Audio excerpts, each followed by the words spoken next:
Hey everyone, welcome back to Positively Fishing. Today we're in the basement and we're going to talk about how we rig our tip-ups to target walleyes through the ice. Tip-ups are a lot of fun and it's a fantastic technique to put a lot of walleye on the ice. This is your standard beaver dam tip-up and it is my favorite tip-up to use. They're durable, they last forever, and they're super smooth even when it gets really cold outside. If you're not super familiar with how a tip-up works, basically you've got a flag and a spool. The spool goes down in the hole. The flag sits on that little bar. Your hook is down in the water. And when a fish pulls on your line, this top T right here turns and the flag pops up. And that's how you know you got a fish. Now let's talk about how we actually rig them. The first thing that goes on your tip-up is your main line. And on this particular tip-up right here, I have just a black nylon line. It's a really popular tip-up line. It's very common, easy to find, and it works pretty well. If I had one complaint about it, it does soak up quite a bit of water. So when it gets cold out, it can get a little bit stiff. And then when you're trying to spool these back up at the end of the night, it can get a little bit messy and then you end up having to redo it later on. So after you've spooled on your tip-up line, I like to put a fair amount of this black line on to make sure that I don't get spooled, but you can put on however much you want. Then, this is the part that I'm actually going to cut off here in a second. Then you go to a fluorocarbon leader, and I just use a line-to-line knot right here. I'll talk about that in a couple minutes. Fluorocarbon leader, down to a sinker, and then your hook. So today we're going to re-rig this one because I like to redo this at least once a year. So we'll cut that off, set that off to the side, and we're going to start over. So the first thing we have here is our black nylon line.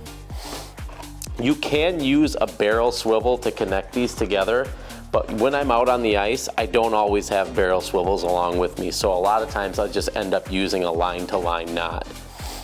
This line right here that I'm using today is Seagar Abrazex. I went with the Abrazex because it's a little more abrasion resistant and it'll help if it gets caught on the edge of the ice or when those pesky northern pike grab your minnow. This can help so you don't get bit off. And I'm actually not going to worry about how much I'm going to take off quite yet. I'm just going to be tying this on. Two line-to-line knots that I like to use. I like to use the Albright knot and I like to use the double uni knot. For this case right here, I'm going to use a double uni knot.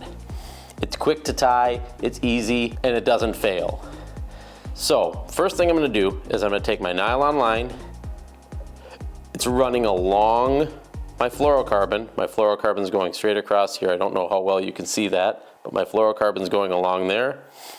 My nylon line, I'm going to wrap it through the loop I made and around the fluorocarbon. If you want to see me do a better video on tying these knots, just let me know down below.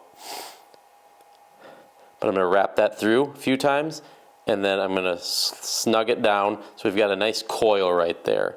And running through that coil is this fluorocarbon. Now right now if I pull this fluorocarbon, it'll pull right through that coil. So what I'm going to do is the exact same thing with the fluorocarbon line. So I'm going to make a loop. And then I'm going to wrap the tag end of this fluoro through the loop and around my main line. So I'm going through and maybe do that 6 times or so. That might be overkill for using this nylon line because the fluoro will bite into it pretty good. But it's good to do it 6 to 8 times. And then start to cinch that up, and then I'm going to kind of pull it closer to the other knot. That one's a little easier to see. And then I'm going to lubricate it a little bit and then pull it tight. So what we have here is we have 2 knots that are pulling against each other, and that's tight. That will not come out. So all I have to do now, snip off the tag lines, and we're good to go on to the next step. Okay, now that we've got our main line attached to our fluorocarbon line, it's time to figure out how much leader we want and cut that off. At the beginning of the season, I like to start off with 5 to 6 feet of leader material. And then by the end of the season, you've probably been bit off by some of those pesky pike, and you might be down to 4 feet or so. But I'm going to cut off 5 to 6 feet of that fluorocarbon material. This, I forgot to say that at the beginning, this Suffix Abrazex that I'm using right now, I'm using 12-pound tests. It's overkill for the walleye, but it really does help with the bite-offs. And it's invisible under the water, the fish can't see it. So I've never had an issue with that. You could go lighter, you could go heavier, but 12-pound is just what I had settled on. Now our next step is to tie on the hook. We've got a few different options here. Most people, including myself, use a treble hook for this. I've got 2 treble hooks here. I have a size 8 and a size 10. And the hook I pick depends on the size minnows that I'm using. If I'm using a little bit bigger walleye suckers or shiners, I'll go with the size 8 treble hook. If they're a little bit smaller suckers or smaller shiners, then I'll go with the size 10. For right now, I'm going to tie the size 10 on there. And when I tie the hook on, the one knot that I really like to use is a polymer knot, where I'm going to go through.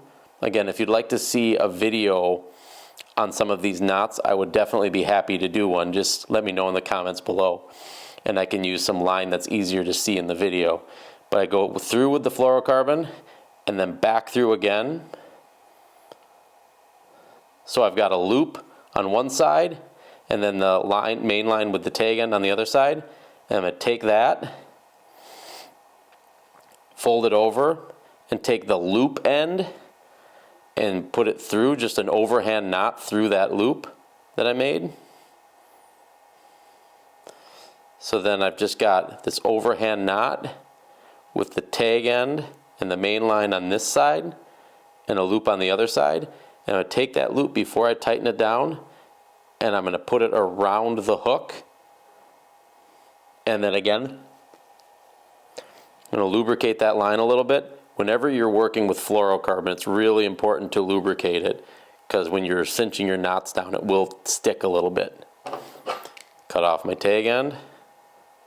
You don't need to get super crazy about cutting off your tag ends. I like to cut them off fairly close, but I've heard some fishermen that are better than me say if the fish didn't see the first 100 feet of line, they're not going to see the last 1/8 of an inch. So leave a little tag end on there, and then there's my hook. So again, that is a size 10 treble hook. The other one that I had was a size 8.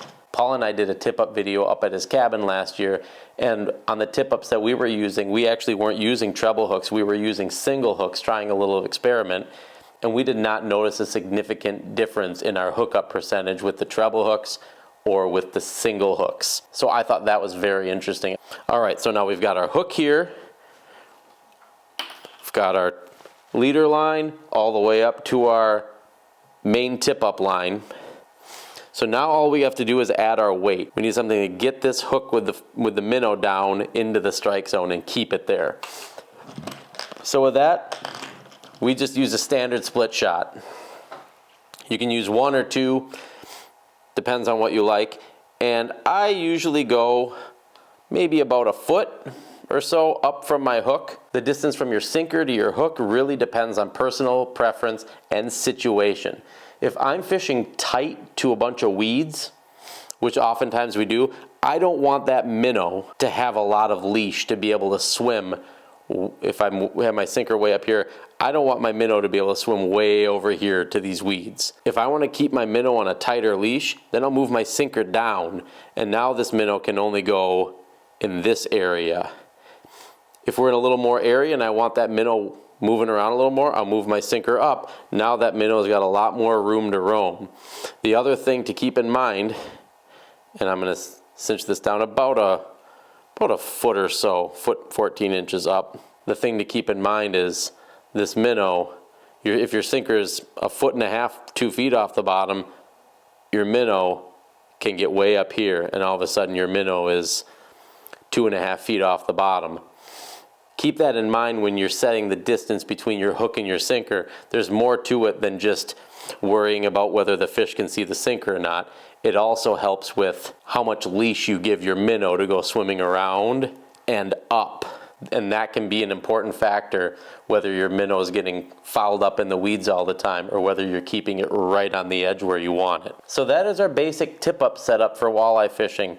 We've got our main line tied to a line-to-line knot. In this case, I used a double uni knot onto our fluorocarbon leader, which I was using 12-pound test fluorocarbon, down to just a single split shot, or you could put 2 split shots on if you want. And then on here, I have a size 10 treble hook. Before we finish this video up, I wanted to give just a couple extra tips that can be really helpful with tip-up fishing. The first tip is I always put reflector tape on my tip-ups. And this reflector tape isn't just the reflector tape from the roll. If you go to the mailbox number section of the hardware store and look at all the different mailbox numbers, at the end there's a space which is just a blank piece of reflector tape, and this stuff is durable and it really reflects well. And I put it right along the post here, so when your tip-up's down and you shine a light on it, you can easily see that that's horizontal, and you can see that your flag is down from a long ways away.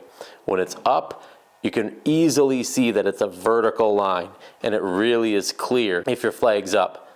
So if you just have a blotch on your flag, just a square patch in the middle, it's hard to sometimes tell at a distance if it's down or if it's up, especially if you've got some snow piled up on your hole and your tip-up's not sitting quite level. I really like having this right along the post of my tip-up. So when it's down, I've got a horizontal line. When it's up, I've got a vertical line. I also really like using tip-up lights at night. The reflector tape is great, but the tip-up lights will show that you've got your flag up even if you're not shining a light at it. And this is a Frable one right here. These are the ones that I usually use. If you have a tip-up light that you really like, please let me know down in the comments, because I'm always looking for new things to try. I've tried a few different tip-up lights, and this one is the one I've settled on. My buddy Paul has a different type of tip-up lights. I can't remember what kind they are, but his work really well too. But these Frable ones are really simple to use. They've got an on-off switch, so you just turn it on, and then I put it right at the base of my flag, just like that. And then when it's down, the light's off. And when the flag goes up, I don't know if you can see that on the video, but when the flag goes up, your light starts flashing, and you can see that from a long ways away. So, down, light off, up, light on. And the reflector tape serves as a nice backup to that. The other thing I forgot to mention with the reflector tape before is it also really helps picking up at the end of the night. You can find your tip-ups really easily. And if you've got snowmobilers going across the lake, being able to see this really bright reflector tape is really important so you don't get your expensive tip-ups run over. The other modification that I always like to do to my tip-ups is I add a small eyelet right towards the top that I can hook my hook on. There are different things that you can use. This is just a cheap and simple one. I just bought some eyelets from the hardware store. I pilot drilled a tiny hole, I screwed that on, and then I could just hook my treble hook or single hook right into there. And it makes for a nice clean setup to put away at the end of a fishing trip. Well, that's gonna do it for this video. Thank you so much for watching. If you haven't yet, please consider hitting that subscribe button. It really helps us out a lot, and we're really getting close to that 1,000 subscriber mark, and we're really excited about that. If you have any questions or suggestions on modifications that we could make to our tip-up setup, we would love to hear those, so make sure to leave those down in the comment section below. Thanks for watching, and we'll see you in the next video. Oh my gosh. I don't think I said stay tuned one time. Hopefully we'll be filming another video real soon. Stay tuned.